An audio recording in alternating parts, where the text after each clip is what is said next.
Halo Sobat Gamer, selamat datang di Mantan Pro Gamer. Jangan lupa tekan tombol subscribe dan like jika kalian suka dengan video ini. Kalian semua pasti sudah tahu, game Battle Royale yang satu ini game yang sangat fenomenal dari tahun 2017 hingga saat ini. Ya, PlayerUnknown's Battlegrounds. Tapi, apakah kalian tahu cerita di balik terciptanya PUBG ini, guys?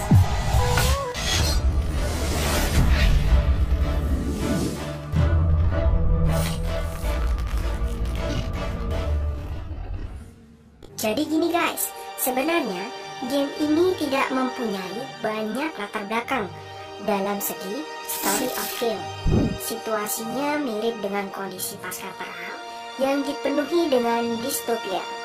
Nah, dari situlah banyak tempat yang ditinggalkan dan penuh dengan senjata. Di game ini, kalian dan 99 orang lainnya melompat dari pesawat yang terbakar menuju ke sebuah pulau. Nah, tapi kalian tidak hanya lompat begitu saja guys. Kalian dibekali sebuah parasut yang dapat memastikan selamat sampai ke daratan. Setelah sampai di darat, semua orang akan saling berburu hingga tersisa satu orang, yaitu The Last Man Standing. Tapi ada sih bahasa berkainya di PUBG ini guys, namanya Winner Winner Chicken Dinner.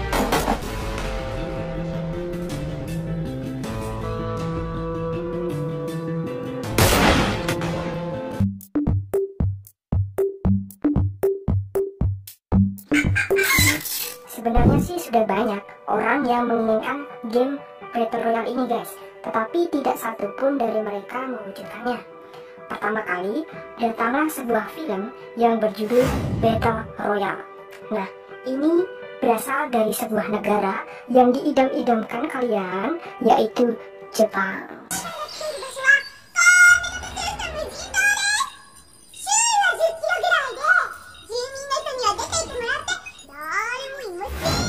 Film ini menceritakan 42 siswa yang jatuh di suatu pulau terpencil dan akhirnya terpaksa untuk bunuh-bunuhan, tusuk-tusukan sampai mati gitu guys. Tonjok-tonjok, bunuh-bunuh nih, bunuhnya pakai pisau nih, pisaunya ini, bayonet nih, bayonet, tusuk.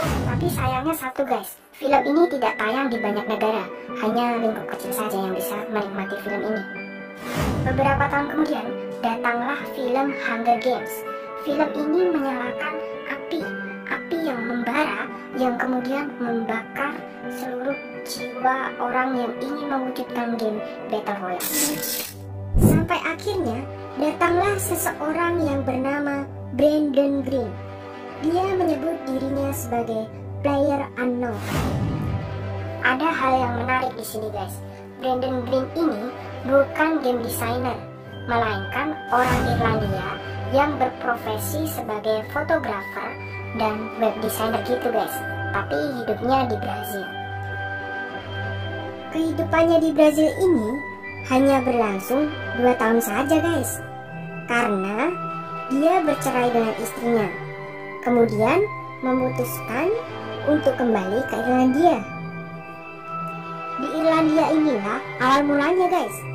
Brandon Green menemukan Arma dan Daisy. Arma merupakan game shooter yang didesain mirip militer aslinya. Nah, pada zaman itu, Arma termasuk game yang sangat bagus guys, dari segi gameplaynya maupun grafiknya. Maka dari itu, banyak orang yang membuat mod untuk game ini guys. Nah, untuk yang Daisy ini adalah mod Arma yang paling terkenal guys. Game ini menceritakan tentang zombie apocalypse. Sehabis ini, saya akan menayangkan video Brandon Green tentang Arma 2 Battle Royale buatan dia sendiri. So yeah, I started off making a mod basically back in Arma 2 because I wanted to make a game I wanted to play. I saw games like the Survivor games, which are events for streamers, and I wanted to play that myself. So I decided to see if I could actually make one, and Arma 2 Battle Royale was born. Dari statement itu tadi, pada intinya Brandon Green ingin membuat game sesuai dengan keinginannya gitu guys, tidak mengikuti arus AAA game yang ada pada saat itu seperti Assassin's Creed maupun Call of Duty. Dia menginginkan game yang lebih bebas, kebebasannya itu adalah sesuatu yang dapat dilakukan di pertempuran untuk terhindar dari kematian. Seiring berjalannya waktu, pengembang mulai memperhatikan kepopuleran mod dari Brandon Green ini di komunitas Arma guys. Ya, Sony Online Entertainment yang sekarang dikenal sebagai Daybreak. Usut punya usut, Sony merekrut Green sebagai konsultan untuk permainan survivor zombie, yaitu H1Z1 Team of the Kill. Akan tetapi, pada Februari 2016, Green berpindah ke Korea karena mendapatkan tawaran yang menarik. Chan Han Kim, dia adalah game designer Korea yang bekerja untuk Bluehole. Dia seperti Brandon Green, mempunyai keinginan yang kuat untuk membuat game Battle Royale. Hampir 1 bulan di sana, Brandon Green menjadi creative director di Bluehole. Perkembangan mereka sangat cepat guys, karena Brandon Green dan Kim memiliki otonomi sendiri untuk menciptakan game sesuai dengan keinginan mereka. Mereka ingin game ini dapat dimainkan para gamer tahun depan. Nah, di bagian ini nih guys, kalian dapat mencontoh strategi menarik yang digunakan Brandon Green dan Kim. Mereka ingin segera merilis game ini secepat-cepatnya, tetapi dengan biaya yang rendah. Nah, untuk kualitas gamenya, mereka akan meningkatkan secara terus-menerus seiring dengan game yang sudah berjalan. Yang dimaksud di sini adalah update ya guys. Kemudian, mereka membuat permainan kecil, 1 peta, 1 mode, dan beberapa senjata. Tetapi, untuk konsep awalnya, game ini tidak pernah berubah dari awal rilis Maret 2017 hingga saat ini. Tapi kenapa ya guys? PUBG ini sangat cepat dan mudah diterima pasar pada saat itu. Nah, ternyata PUBG ini merupakan hembusan angin segar di tengah tingginya harga game lain di pasaran pada saat itu. Alhasil, pasar menjadi berantakan, tegang dan rumit. Tetapi, satu hal yang terpenting, game ini dapat mengambil hati para gamer. Selain itu tadi, faktor pulau adalah bagian yang terpenting juga guys. Semenjak rilis, Brandon Green mengatakan bahwa timnya akan bergerak cepat untuk membuat lebih banyak peta lokasi dan akhirnya ini terwujud guys. Mereka menciptakan bangunan terkenal, ruang terbuka yang luas, dan topografi yang unik dan aneh. Tidak hanya itu guys, rawa, tanah pertanian, gunung dan kota, semuanya menyatu menjadi panggung para gamer untuk beraksi.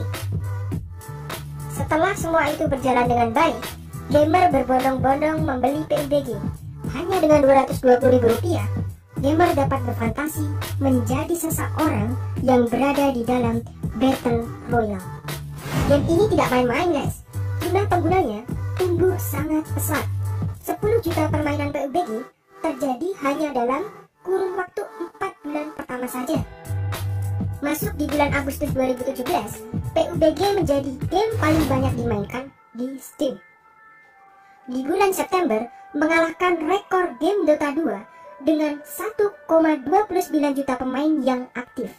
Nah, di bulan Oktober ini guys, mencapai 2 juta pemain di Steam dan menjadi game paling populer di Korean PC Base, mengalahkan sang juara lama yaitu League of Legends. Setelah pencapaian itu, Bluehole mengadakan sebuah turnamen Charity Invitational.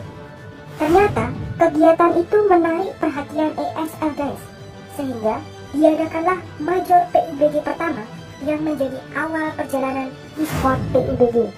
Brandon Green mengatakan kepada GameIndustry.biz bahwa dia selalu berharap gamenya ini dapat menjadi olahraga yang ditonton banyak orang. Problem utama impian ini adalah logistik guys. Karena kenapa? Tidak mudah mengumpulkan 100 orang untuk LAN turnamen.